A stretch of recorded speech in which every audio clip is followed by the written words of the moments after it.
guys, welcome to my channel. Hello. Wow. So new light, new life. Yeah, seriously. Our other lighting was dying in part 1.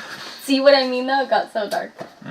So we are filming part 2 of college Q&A today.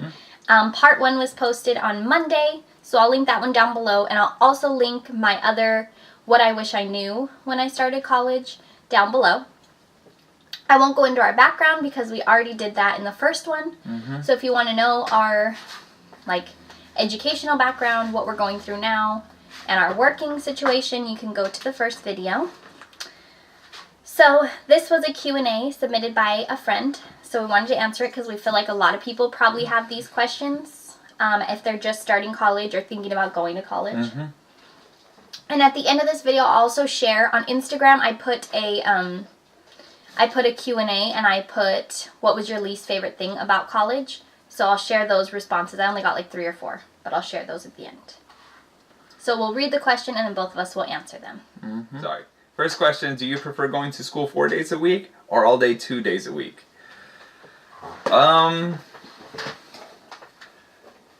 If you can get that gap in between, I feel sometimes the 4 days a week, I know it's a hassle to be going to the school, but if you have like different subjects going, at least you can kind of focus on those subjects separately versus having because imagine having those 2 exams on the same day. That would be kind of a nightmare, because then you're like, especially if it's like back to back, because then you're like, oh, I was able to squeeze in for this exam, but I wasn't able to squeeze in for that exam. So that's where I kind of like it. I also actually like going in, if I like my professor, I like doing the 4 days a week, because now I can see that subject 4 days a week, and I can actually see his examples, the way he's looking at things, and you know, it's like having a tutor 4 days a week, but at the same time it's like the class concept. But so yeah, that's my preference on that one, 4 versus the 2 days a week. It also means you don't spend as much time on the campus 4 days a week. I mean, you do spend time at the campus driving back and forth, and who knows, I don't know how far the campus is from your living or wherever, so sometimes it's easier 2 days a week. Sometimes it's easier to have those spread out classes for that for commuting. When we went to COC, driving from Rosemont to Santa Clarita, it was 45 to 50 miles depending which exit we got off on. So so you got 50 miles there, 50 miles back. You got like an extra 2 hours added to your day, or taking up your day. So I mean, 2 days a week during that time was magnificent over the 4 day concept.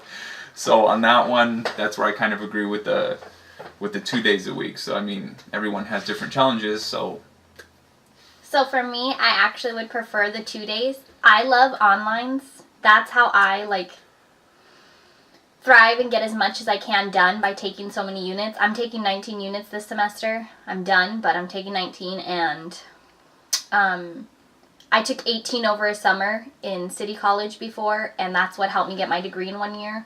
So I prefer onlines and some in-persons if I have to. Honestly, if I could, I would probably take all my classes online, but I do have to do some in-persons. So I would prefer the 2 day schedule most likely, because it only takes me about 30 minutes, honestly, to get to campus, and actually park, about 30 minutes. But I don't know, I just prefer the 2 day schedule. It's just, I don't know. And then for that online, you really have to be you have to be an organized, scheduled person. Not super organized Not and always. Scheduled, but self-disciplined to actually get the work done. It's easy to procrastinate for online courses, because it's because no one's sitting there reminding you all this stuff. So it's you're looking at the syllabus, you're looking at the assignments that are popping up. It's your responsibility to hop online and double check and make sure that there's no assignments due during that day or anything like that. The holidays even. And then also sometimes you can't really, your only contact with the professor is email. They have office hours sometimes. Sometimes they don't. Respond. Yeah, and it's just it makes it kind of difficult, because you have those professors that are just they will respond and they're super attentive to their students, and you have those that are just kind of laid back and lenient, and they're not very communicative with their students. They don't communicate very well. So it's up to you to figure out, you have a problem, you can't just walk up to the professor and be like, hey, I don't understand this. This is what I wrote on my paper. Hey, this is what I did this.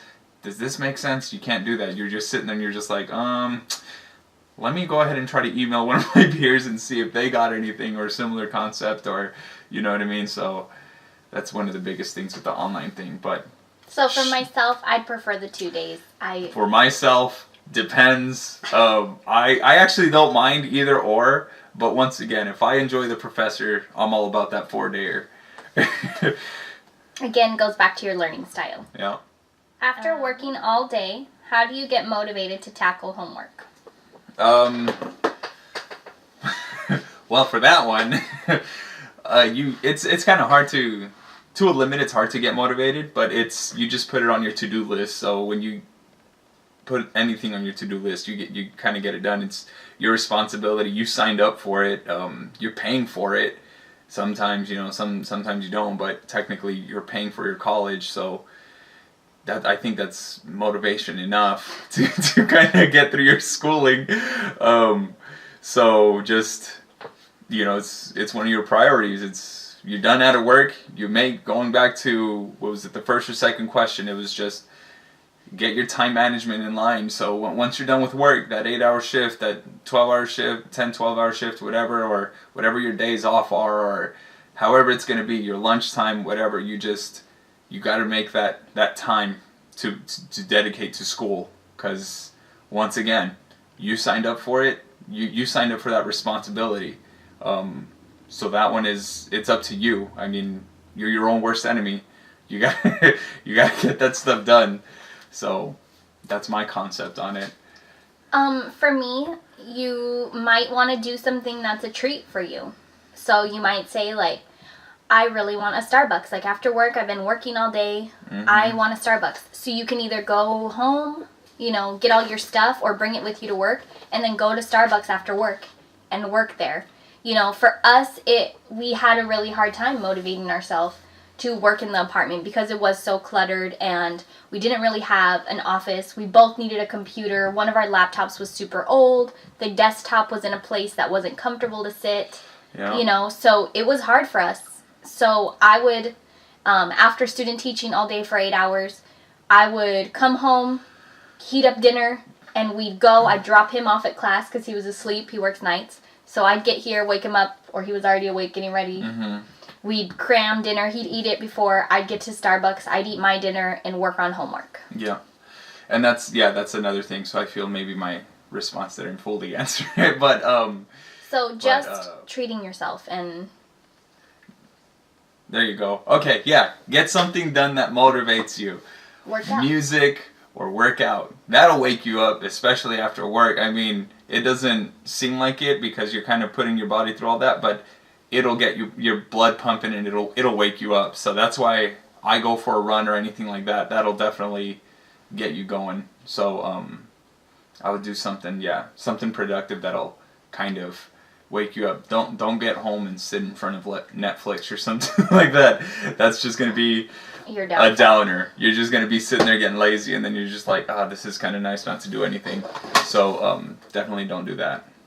Yeah, so just do something that motivates you. Yeah. If you need to come home, if you're starving, come home, eat, and then tackle it. Set aside a few times. If it's due that night, then that's a different story. But if you can start working on that paper that's due Sunday and it's Monday, start little bits at a time. Or go somewhere. It doesn't have to be Starbucks. It could be Coffee Bean. It could be Domino's. They have Wi-Fi. Go somewhere. Yeah. You could go to a park. I mean, sometimes that would help me on my campus even during breaks. Is I would just sit outside in the grass and work on some homework. And then I know I said no Netflix or anything like that, but maybe that is your motivation. Only let yourself watch one episode. Yeah, if it's your motivation, I mean, use whatever motivates you. Yeah. So I mean. So if I watch any TV. But don't get consumed by it. Don't let yourself just watch. I mean, the hours pass you by, and it affects you. How much TV you watch really affects you. Mm-hmm. We used to watch more TV, and with school and everything, we're so busy that we hardly watch any TV at all. Yeah. And it feels great. It's like there's so much other things to do that sitting in front of that TV is just killing your brain cells. You're just like, I get it. Sometimes I'm like, I need a break. I'm going to sit down and eat my lunch and watch one episode of New Girl or one episode of The Office, whatever you watch. But limit yourself. Have a limit. Yeah. I'm going to watch half this movie, So have a treat. Give yourself something to be motivated Give yourself about. motivation. Do anything that motivates you, essentially, in the long run. Okay. The camera cord. How would you handle leaving a very important assignment at home due that day? And that says, parentheses, it says biggest fear. So, with that being said, once again, priorities. So, if your assignment is due, and you get to that class, and they sit there and they say, we have this due, and you're just like, holy crap, I just left that at home. If that class is like an hour and a half long, and you only live like 30 minutes away, or 20 minutes away, you better drive over there, get that assignment. If she sits there and says it's due that day, just be like, I'm going to go get it right now, and I'm going to bring it to you, or something. Some teachers are lenient, and they'll be like, okay, here's my office hours, turn it into me no later by this time. You can probably try to scan it to them. You can try that. Just say, I can scan it to you right after class. We actually have an app on here. I talked about this app in my college video, so if you watch that, it's called Cam Scanner. Cam Scanner, yes. That thing has saved me so many times. You can go ahead and use that. It's on your phone. It actually doesn't even hurt to scan your assignment when you're done with it and just have it on your phone. So, especially if it's like everything's online nowadays, except, of course, the math part, but a lot of it's online. So, I mean, just do your Google Cloud or whatever it is, have it to where it's on your phone as well, because as funny as it seems, I mean, no one's forgetting their phone, it seems like. But everyone forgets their piece of paper, so. I know, that's what I was saying. So, for me, if you have somebody at home, if you have somebody that lives with you or somebody that can go by your house, one time we forgot one of his assignments when we went to our parents' house, and it was here on this computer, and we have our cousins that live close, and they have our house keys, so we were like, can you please go and send it to us? Like, scan it and send it. That's where that scan app really comes in handy. And like I said, in my college thing, the scan app as well as Google Docs. The other thing that I would say is I have actually totally done the wrong assignment. So there was an assignment due this week and assignment due the next week. And I did the next week's assignment for this week. And I was like, oh my gosh. So I asked the professor, I was like, I'm so sorry. I did next week's assignment for this week and I didn't do this week's. And she was like, it's totally fine. I know you do, if you have a good rep with your professor, that's the other thing. If you show up, if you're on time, if you are, a generally good student and person. Consistency is key. I mean, just stay on it. They will help you. They're not going to be like, you know what? 0. Because you're trying. Because they know you're trying. They know you're reputable and you're not lying. Yeah. So I was like, oh my gosh. Like, I did next week's assignment. I didn't do this week's assignment. She's like, that's okay. Turn in next week's assignment now, and I'll, and then you turn in this week's assignment next week. You're turning something in. I know you'll have it done. So if somebody's at home and can scan it to you and say, like, look, here it is. Can I bring it by your office, or can I turn it in through email or through Canvas as a scan thing? You're at the campus during daytime, you can probably go to the student center or anything like that. If they say no, you can probably print it out. So, I mean, step out of class, go over there, print that bad boy out, go to anything that has an available computer, print it out, and then just be like, here it is. And sometimes they want it due. I mean, I haven't actually had a professor like this, but I know you have. Yeah. That it's due right when you show up in class. If you're 5 minutes late, then it's late and you get 10% off. Yeah. But, yet again, if it's 10% off, it's way better than 0. Yep, it sure is. So, just do whatever you can. If somebody's at home, help. Can you bring it to me? Can you do anything for me? Can you help me? Yeah. What time do you usually stay up, or how long do you study the night before a test? Of any subject. Of course, you're going to want to get that study time in. So, I've done it. I mean, you cram it in just before class. You realize your tutor center. I go to the tutor center before a test. That's what I try to do. That way I know what's going on. And then if I have any questions on anything, sometimes you don't even have questions. Sometimes you're just looking at it and you're just like, I know I can do this. I know I can do this. It's like, I don't really have any questions, but just to double check yourself or anything like that, so you don't have any mishaps or things like that. Just you can go into the tutor center and have someone check your work and just, you know, hey, did I do this right? Did I get this one right? And then sometimes it's the difference between a negative and a positive answer on a math exam, which is kind of annoying, or like the flipping of a number or something like that. It's a lot of numbers that get jumbled in your head sometimes, so just do that. Yeah, that's the only thing I've got. I mean, the night before as well, but once again, it's important to get that 8-hour rest period. 7-8 hour rest period, whatever amount of rest period you need to properly function mentally. Definitely, I've done it once. Like I said, I've done it to where you don't really get much rest, but you get it done, and I cram in some time. I do okay with cramming because I have decent memorization, and I mean, I honestly get about 5 hours of sleep a night. It's not great, but that's like my typical amount of sleep. Like, I'm happy to get 6 or 7. That's like, and yes, sometimes I do nap. If I have time, like in between classes or something, I will go car nap it. I don't care. I will take whatever I can get. Sorry, there was like a hair flying. So sometimes, even for me, like, I exhaust my brain and I'm up at 2 in the morning and I'm looking at this material and I'm like, I don't even care. My brain is not taking this in. It's not worth it for me to stay up this late and study because nothing's happening here. Mm-hmm. So sometimes you have to just say, like, you know what? I'm going to trust myself and I'm as prepared as I can be right now. Yeah, I can look at it in the morning, but I need sleep. Yep. And eat something decent before a test. Like, have your brain food. Don't go in hungry. Yeah. And that's going back to eating better and eating healthier. Yeah, so for that week of exams or even the week before, for those last 2 weeks of the semester, I recommend eating a good, healthy type of, I don't want to say diet. Diet's kind of like, but like just eat good and healthy. Take in proper nutrients for those 2 weeks. Just as long as you take in the proper nutrients, I think that helps out a lot. And yeah, that would definitely help out a lot. So it'll wake your brain up a little bit more.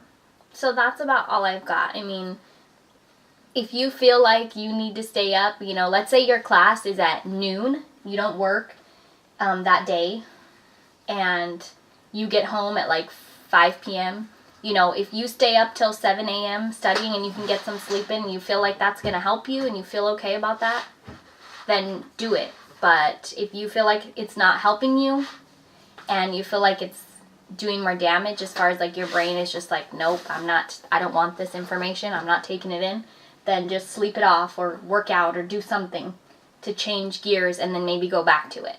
You know, maybe right when you wake up in the morning, look at those flashcards, look at those notes. Yeah. Because it depends on the class. Sometimes you'll have some time beforehand as well. So sometimes it's better to sleep it off, wake up before your class starts, and then try to just start looking at your stuff again and start refreshing, and then your brain will be like, oh yeah, I remember this.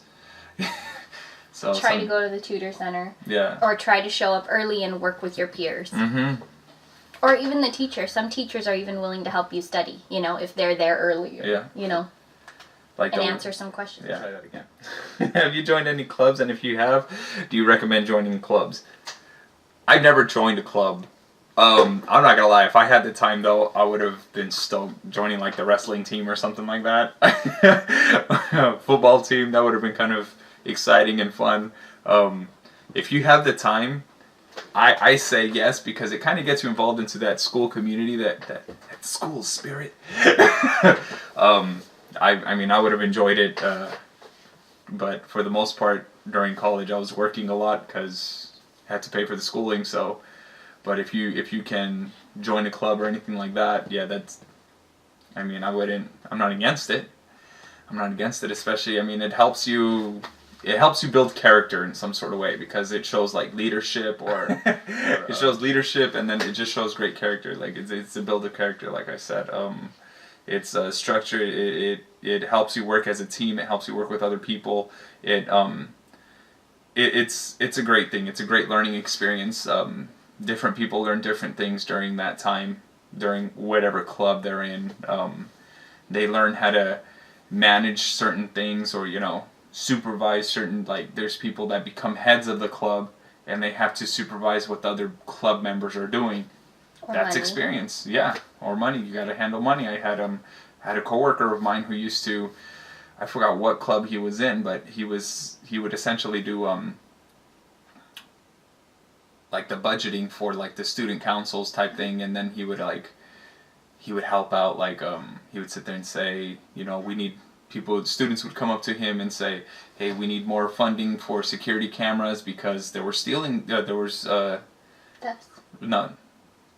people stealing things and things like that from certain people's dorms or whatever. So they were like, oh, okay, so it's a good idea to get, a camera system in the hallway. So they were able to actually make funding for that and install those cameras in the hallways and things like that. So that was beneficial. Things like that. I think it looks really good on your resume if you're able to. I mean, some jobs want to see that. They want to see that you have leadership skills and they want to see that you can work on a team. The closest thing I came to joining was at COC. I almost joined the student body or whatever. Yeah, that's what it was. He was in student body probably. So I just didn't because I didn't really have the extra time. I worked at the child center there at COC. I went to school full time and I also worked on the weekends. So I didn't have time, and then I lived far away. So it was just hard. At Channel Islands, we do have some clubs, but we don't have the sports or anything like that. But I do think it's beneficial. Even volunteering at events. That's even, if you can't join the clubs because you work so much, just volunteering to help set up for an event. Yeah. Or, you can meet peers, or even just attending the events, you can kind of see what they're about. And you can meet peers, and, some people might be going through the same thing as you, or, you can just meet people and network. Someone might say, like, oh, you're looking for a job? I know somebody that, you meet people, and it helps to network always. So neither of us think it's a bad thing. It's just that we don't really have the extra time. Yeah, it's hard. It was hard to get the time in to actually join the clubs. We're so conveniently close to everything, though, that it makes it a little bit more possible to do things now to a limit, though. But because I work full time and go to school and stuff like that, so it makes it hard to get in that time too. But if you can, go for it. Yeah, if you can, I think you should definitely do it. And if it's something you're interested in, sometimes there's just not clubs that you're interested in. You're like, the tennis shoe club, no. Do I really want to do that? Yeah. It all depends. If you feel it's worth your time, go for it. If it's going to make you a happier person. If it's going to make you stressed out and you're not happy about all the time that it's taken up or anything like that, and you're becoming just this emotional mess or anything like that over doing this club, just get out of it. It's kind of a toxic concept to you. And it might be a club full of toxic people. You don't know. Yeah, some people are controlling, some people, you just never know. But I say go check it out before you join, because I don't know what the stipulations are, like, I don't know. And if you were in clubs in high school, most likely, you would probably enjoy them in college. Yeah. And if there's not a club that you like, but maybe you can get a group of people together and say, like, hey, I love doing crafts. Like, me too. Like, okay, well, like, maybe we should try to start a club where we could do little crafts and, I don't know what it takes to start a club. I think you have to have a certain amount of people, and I think you have to, like, get a petition going or something. Oh, so okay. You can figure out, it might be different for every campus, I don't know. But if you feel like, wow, I think this club would really be beneficial for, then try to start a club. That would look super great for you. So, if you can do it, if you really want to, do it. But if you don't want to, I don't think it's harming you to not do it.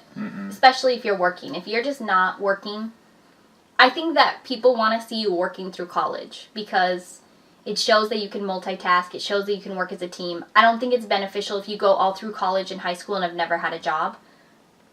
It depends. I think it depends. It just depends on the person. If you need some building character, sometimes it's better that you get a job. But to People get like that wanna reality know. check. But I mean, I've seen people that go through college and everything like that, and they turn out alright.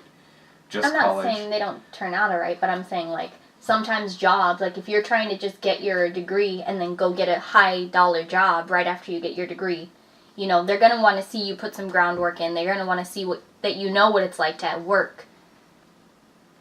I believe, you know, I think that people don't want to hire you, you know, right away if you haven't had any experience. They always look for experience. So, Yeah. if you don't join a club and you're not working, maybe you should get just a little part-time job or something that you would enjoy doing. If you love the movies. I recommend going to, I always say this, I recommend, I'm a huge Costco person, but aside from that, I would say whatever you're majoring in, I would definitely try to get some, if you can go through school without working, then get internships. Yeah, definitely. Something that you're not just going to school only. We have a friend who did a lot of internships, and I mean, he enjoyed a lot of it. Yeah, it looks really good on his resume, and so I recommend that. If you have the time, definitely get that internship in there, or get a job that's gonna revolve around the job that you want to actually get in the future. Or if you're... Because it kind of gives you a taste for it too. Like, you'll sit there and be like, well, you know what? I actually really love this. Or sometimes you're just like, you know what? I do enjoy it, but I don't see myself doing this for the rest of my life. So at least it'll kind of give you the ballpark onto where you're going to be at. And then if you start at a younger age, it never hurts. It's true. Which is one thing I wish, you know, but no regrets in life. Okay, so my question on Instagram was, what is your least favorite thing about college? And I got 3 responses. Number 1, the expense, of course. Everything's a damn expense. I think I talked about it in my college video, but just really try not to get loans, guys, unless you have to. Try not to get loans because it can really hurt you. Mm-hmm. I've known people that take time off of school to save for their university level or their any Cal State, any kind of university level. They'll go and work somewhere and just save all their money as much as they can to pay for their schooling, which is actually not bad at all. Professors who are at the university to do research and don't know how to teach. I have to say I've never ran into this that I know of. Me neither. I have ran into professors that don't know how to teach, or they just don't care about their job, or they're just not connected to the students, you know, but they have tenure and they're not leaving. That's tough, but like we said in question number 2, I believe, talking about how do you deal with professors, you know, that you don't get along with or that are tough. All of the paperwork and dealing with financial aid. That is a hassle. It is a hassle, but if it's going to help you pay for their schooling... It's essentially like, it kind of, essentially, it like weeds people out that don't really want to go through it. But it's a hassle, it's paperwork, but it's paperwork for life, so I mean, just get through it. It's not, I'm not saying it's going to cover you for life, I'm just saying it's paperwork to better your life. To get ahead in life, yeah. So I would definitely do it. But it is a pain in the bottom, I will say that, Yeah. especially when you're under...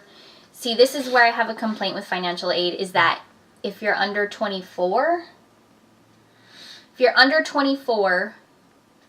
then you count under your parents, so you have to get all of their tax information, all of their financial information, which to me is absolutely ridiculous because... I'm sure it's to minimize their output of the budget, though. You know what I mean? But it's not really fair because a lot of us are paying for our own schooling. Because if they started it off right at 18, then it would be, everyone would be qualifying for financial aid. Because ain't no one... Having a good job. Yeah, no one has a good job at the age of 18. And then 21, the procrastinators still don't have a good job by the age of 21. And well, if you're still going to school, how can you have a good job? that too. So I mean, if you're still going to school, I'm saying there's people that, yeah. It would cost them a lot more. So I yeah, do so understand either way, that, everyone would be eligible for financial aid, which is the reason why I think it goes off of the parents until the age of 24. I think 24 is just a really high number because technically I would still, if we weren't married, I would still be having to get my dad's financial information. We have our own apartment. We pay for everything ourselves. Like, my dad does absolutely help both of us, It just makes it difficult because the parent makes more than you, and then sometimes the kid isn't even with the parent. So it's like you're totally separate. Yeah. And it's and sometimes your parents can't help you at all. So it's like, okay, I'm using their financial information, but yeah, I'm working my buns off, and I don't get anything because if you make a decent amount, and your parent makes, 30 grand, and you make like 20 grand, I don't know that you would get very much financial aid. It makes it pretty tough. Yeah. So we highly suggest go to a 2-year college first. It does not hurt you at all. It's so much better. I don't regret my city college. I want our kids, I will 100%, our nieces and nephews, I will tell them, go to city college first. There's no reason to go straight to a university. Unless you have a college scholarship for sports or something and they're going to pay you full ride. Yeah, but Or almost definitely full ride. community college, because it also helps you realize if you actually like the subject that you think you're going to like when you go into it. Some people go in and they're just like, well, I'm just sticking to it because this is what I decided to go with, and it's going to cost too much to change my subject. And it's like, I'm already in debt with student loans, so I'm just going to ride it out.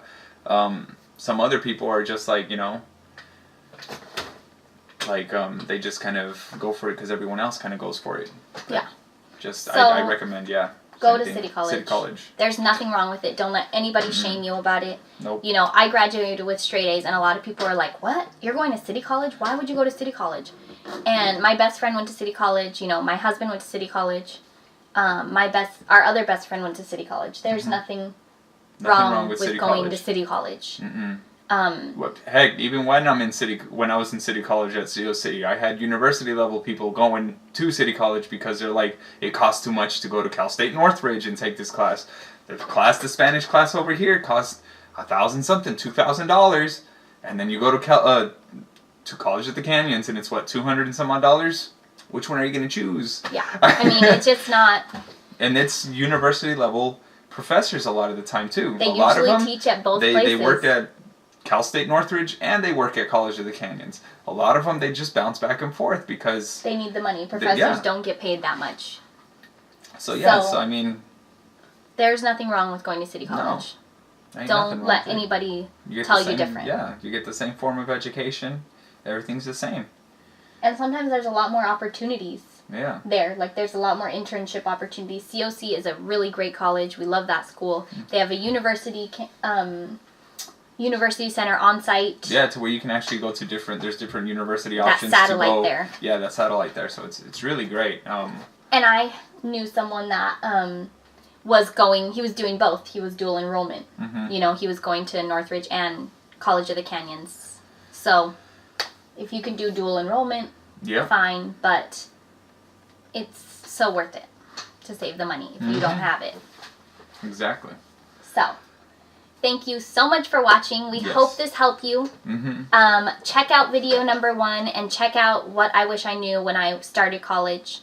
Those can also help you. If there's anything we missed or anything you want us to elaborate on or talk about, let us know down below. And we want to hear from you guys. Yeah, so. And once again, we understand everyone has different challenges. Everyone has to overcome different things. Some people have cars, some people don't have cars, some people go there. I mean, I went through it all. I mean, I used to skate to school. Ride the bus. Yeah, ride the bus and everything. So, I mean, it's all right. Just get it done. You have a goal. You're going to finish that goal, right? And if you can carpool with someone, Yeah, exactly. Maybe somebody that lives at your same apartment. Yeah. Goes to the same school as you. Try to say like, hey, could I pay you a little bit for gas, or how can we work this out? Like. Yeah. So I mean, you got a lot of challenges, but just stay headstrong. You'll be all right. You'll get through it. Optimistic. Don't stress. Don't get all depressed about anything. Try not to, I should say. And the get all bummed out about anything, because that's not going to do anything. That's just gonna. Bring you down. That's just consuming your your brain a little bit more than what you should be focusing on. So definitely focus on all the other big things, the big picture. Stay optimistic. And the healthier you eat and the healthier you are with working out and everything like that, the more... It doesn't have to be like some crazy extensive, like, yeah, you have to get this and you have to get, no, none of that. I don't have abs. I got, I don't have abs either, guys. I do somewhere in there. Yeah, under all of the fat, I have some abs, but... But it's like, I mean, you have to just eat a better... eat healthy. Just have a not processed food. Yeah, good healthy lifestyle. You don't have to run. You can walk 10 minutes a day. You know how much that does for you. That keeps your body going. That keeps your joints flowing. That makes you happier already. So and your campus might have a gym on it. Mm-hmm. Use that if it's free. Yeah. Sometimes you have to register for a class. Yeah. He's in a weightlifting class, so that saves us money on the gym. I'm gonna do an updated apartment tour, so you can see all the workout equipment that we have here in our apartment. It's kind of a lot. But yeah. Do what you can. I do a lot of things. Everyone's got different levels of working out. Even when I work out with people, I don't have like super crazy expectations for them to do the same things I do. But then I also don't have high expectations for me to do what they do sometimes too, because everyone has a different strength. Yeah. So just like, as long as you're living a healthy lifestyle, a healthy you, you'll be good. Be the best you that you can be. Try to cut down on sugar. Try to cut down on caffeine. I know it's hard when you're in school. Try it once a week sugar or something. Twice a week sugar. If you do sugar like every day, I have a bad sweet tooth, so I'll sometimes do sugar like once a day or something like that. Depends on what it is. So, but go ahead. No, go ahead. Listen to podcasts on self-help things. Listen to, if you can't read, we have some self-help books that we got from the library and we haven't been able to full on read them, but page through, pick up what has made other people successful. Yeah. Exactly that. And failure's okay. Mm-hmm. It is. Failure isn't really failure. Failure is just learning. That's all it is. It's an opportunity to learn. So, take advantage of that. You have your downs and you have your ups. Just make sure you go up after that down. You'll be alright. Yeah. Alright, guys. So that's it on our positivity rant there. I am posting something about being positive in your body and your mind and how that can affect you. It's going to be called something about like stop making excuses. So that'll be coming up soon. Keep your eyes out for that. We want to hear from you guys. Let us know. Seriously. We will get to your answers. We will get you your answers from the best we can. So thank you so much for watching. Like if you like. Please subscribe so you don't miss us. And thanks for watching. Bye.